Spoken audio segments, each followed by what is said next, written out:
ফেনীর জনসভায় বক্তব্য রাখছেন বিএনপির চেয়ারম্যান তারেক রহমান। আমরা সেখানে সরাসরি যুক্ত হচ্ছি। ফেনীতে একটি মেডিকেল কলেজ দরকার, ইনশাআল্লাহ আমরা মেডিকেল কলেজ করব, কিন্তু একই সাথে আমরা আপনারা যাতে চিকিৎসা সুবিধা পান, বিশেষ করে গ্রামের মানুষ, বিশেষ করে মহিলা এবং নারীরা এবং শিশুরা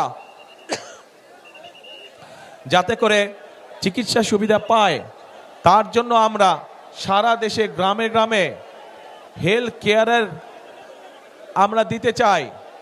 এই হেলথ কেয়ারেরটা কি, এখানে অনেক মুরব্বী উপস্থিত আছেন। আপনাদের মনে আছে শহীদ জিয়ার সময় পল্লী চিকিৎসক ছিল না? পল্লী চিকিৎসক নাম শুনেছেন? কারাগারে শুনেছেন? হাত তুলেন থেকে।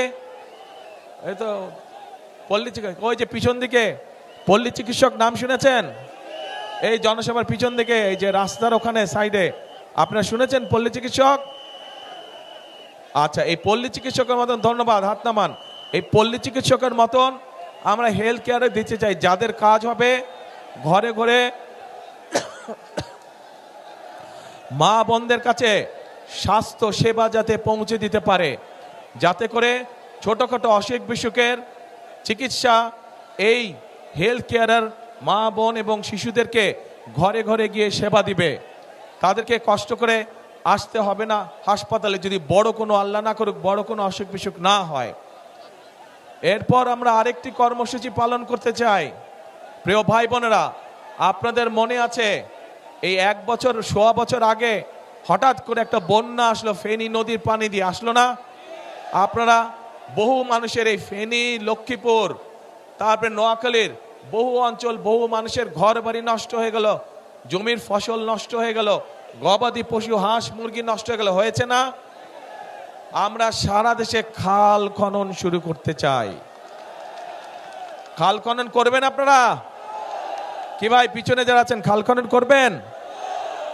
এই যে পিছনে দেখি না তো, ওই যে খাল খনন করতে চান? তাহলে আমরা খাল খনন করবো ইনশাল্লাহ। খাল খনন করলে কি উপকার হবে এলাকার মানুষের? কি ভাই, হবে? আচ্ছা, ইনশাল্লাহ, তাহলে আমরা খাল খনন করব। ঠিক একইভাবে আরেকটি পরিকল্পনা আছে আমাদের। সেই পরিকল্পনাটি হচ্ছে, আমাদের সমাজে বহু তরুণ এবং যুবক আছে, যুব সমাজের, এদের অনেকেরই চাকরি বাকরি কর্মসংস্থানের ব্যবস্থা নেই। আমরা এই মানুষগুলোর জন্য চাকরি বাকরি কর্মসংস্থানের ব্যবস্থা করতে চাই। তার জন্য আজকে চট্টগ্রামে বলেছি, আপনারা শুনেছেন ইপিজেড আছে চট্টগ্রামে। এরকম ইপিজেড চট্টগ্রামে যেমন হয়েছে শহীদ জিয়ার সময়, দেশনেত্রী খালেদা জিয়ার সময়, ঠিক একইভাবে এরকম ইপিজেড ইনশাল্লাহ আমরা ফেনী অঞ্চলেও নিয়ে আসতে চাই, যাতে করে এই এলাকার মানুষ সেই সব মিল ফ্যাক্টরিতে চাকরি সংস্থান করতে পারে। শুধু এটাই নয়, আমরা চাই আমাদের এই এলাকার অনেক মানুষ, উপজেলা পর্যায়ে, গ্রাম পর্যায়ের অনেক তরুণ যুবকরা বিদেশে যায় না আপনাদের এখান থেকে? কিন্তু এই মানুষগুলোকে যদি একটু ট্রেনিং দেওয়া যায় বিভিন্ন বিষয় এবং ভাষা শিক্ষা দেওয়া যায়, তাহলে আপনাদের এই যে বিদেশে যান, তার জন্য আরো ভালো বেতনের ব্যবস্থা করা যায়, ভালো বেতনের চাকরি আপনারা সংস্থান করতে পারবেন। সেজন্য আমরা চাই আমাদের তরুণ যুবকদেরকে বিভিন্ন রকম ট্রেনিং দিয়ে এবং ভাষা শিক্ষা দিয়ে আমরা তাদেরকে বিদেশে পাঠাতে চাই। তাতে তারও লাভ হবে, দেশেরও লাভ হবে, কারণ সে তখন ভালো বেতনের চাকরি করতে পারবে এবং একই সাথে সে দেশের জন্য বেশি পরিমাণ বৈদেশিক মুদ্রা পাঠাতে পারবে, যা দিয়ে আমরা দেশের মানুষের জন্য মিল কারখানার ব্যবস্থা করতে পারবো। প্রিয় ভাই বোনেরা, এই যে যেই পরিকল্পনাগুলো আপনাদের সামনে তুলে ধরলাম, এই পরিকল্পনাগুলো কি আপনারা মনে করেন এগুলো বাস্তবায়ন করতে পারলে দেশের মানুষের ভাগ্যের পরিবর্তন ঘটবে? কি মনে করেন আপনারা, পরিকল্পনাগুলো ঠিক আছে? কি ভাই বোনেরা, পরিকল্পনা ঠিক আছে? আচ্ছা, ঠিক আছে। তো পরিকল্পনা যদি এখন ঠিক থাকে, পরিকল্পনা যদি ঠিক থাকে, তাহলে এই পরিকল্পনা, আস্তে আস্তে কথা শুনতে হবে তো, কথা শুনতে হবে। এই পরিকল্পনা যদি বাস্তবায়ন করতে হয়, তাহলে তো আপনাদের সাহায্য না হলে, আপনাদের সহযোগিতা না থাকলে তো আমরা এই পরিকল্পনা বাস্তবায়ন করতে পারবো না। আপনাদেরকে সহযোগিতা করতে হবে, অর্থাৎ আপনাদের সমর্থন ধানের শীষের পক্ষে থাকতে হবে। আপনারা যদি ধানের শীষের পক্ষে সমর্থন দেন, ধানের শীষ নির্বাচিত হলে আগামী 12 তারিখের নির্বাচনে, তাহলেই যেই পরিকল্পনার কথাগুলো আপনাদের সামনে বলেছি, এই পরিকল্পনাগুলো আমরা বাস্তবায়ন করতে পারবো। প্রিয় ভাই বোনেরা,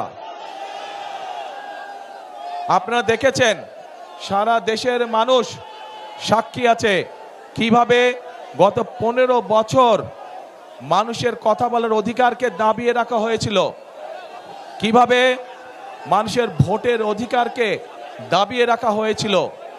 প্রিয় ভাই বোনেরা, 2024 সালের 5ই আগস্ট ছাত্র জনতার আন্দোলনের মুখে সেই স্বৈরাচার পালিয়ে যেতে বাধ্য হয়।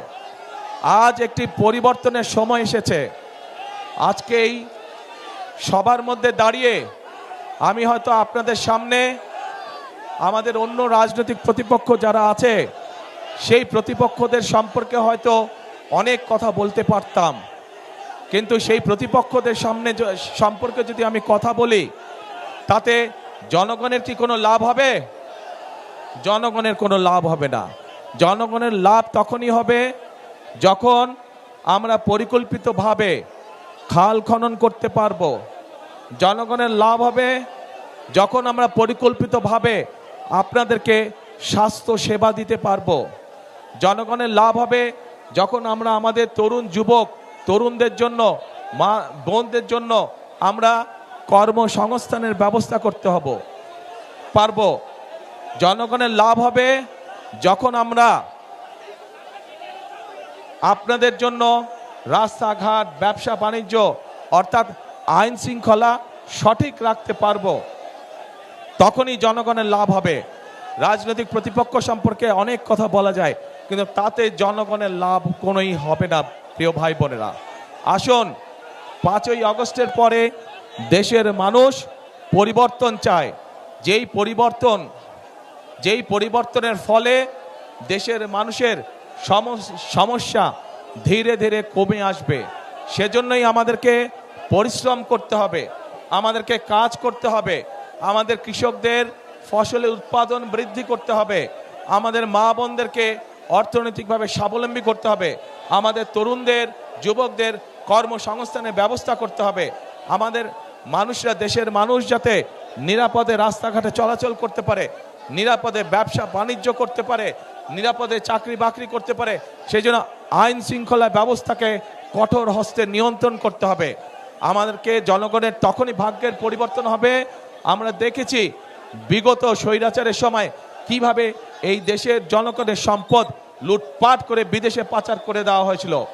আমরা যে সকল পরিকল্পনা আপনাদেরকে বললাম, এগুলো আমরা তখনই বাস্তবায়ন করতে পারবো, এবং এইসব পরিকল্পনা জনগণের ভাগ্যের পরিবর্তন তখনই করতে পারবে যখন আমরা এই যে দুর্নীতির লাগাম টেনে ধরতে পারবো। তখনই আমরা এইসব পরিকল্পনা বাস্তবায়ন করতে পারবো। এবং এই সকল পরিকল্পনা বাস্তবায়ন করতে হলে, জনগণের জন্য আইন শৃঙ্খলা ব্যবস্থা কঠোর হস্তে নিয়ন্ত্রণ করতে হলে, দুর্নীতির লাগাম টেনে ধরতে হলে, প্রিয় ভাই বোনেরা, আপনাদেরকে আগামী 12 তারিখে ধানের শীষকে নির্বাচিত করতে হবে। কারণ যে পরিকল্পনার কথাগুলো আপনাদের সামনে আমি তুলে ধরলাম, এই পরিকল্পনাগুলো হচ্ছে ধানের শীষের পরিকল্পনা। আমরা অতীতেও দেখেছি যে ধানের শীষ যতবার দেশ পরিচালনার সুযোগ পেয়েছে, সেই শহীদ রাষ্ট্রপতি জিয়াউর রহমানের সময় দেখেছি, সেই দেশনেত্রী খালেদা জিয়ার সময় দেখেছি যে মানুষের ভাগ্যের পরিবর্তন ধীরে ধীরে হয়েছে। কাজেই ইনশাআল্লাহ আগামীতে আপনারা আবার ধানের শীষকে নির্বাচিত করলে, ধানের শীষ সরকার গঠনে সক্ষম হলে, আল্লাহর রহমতে আমরা আবার খালেদা জিয়ার রেখে যাওয়া কাজগুলো আমরা আবার চালু করব।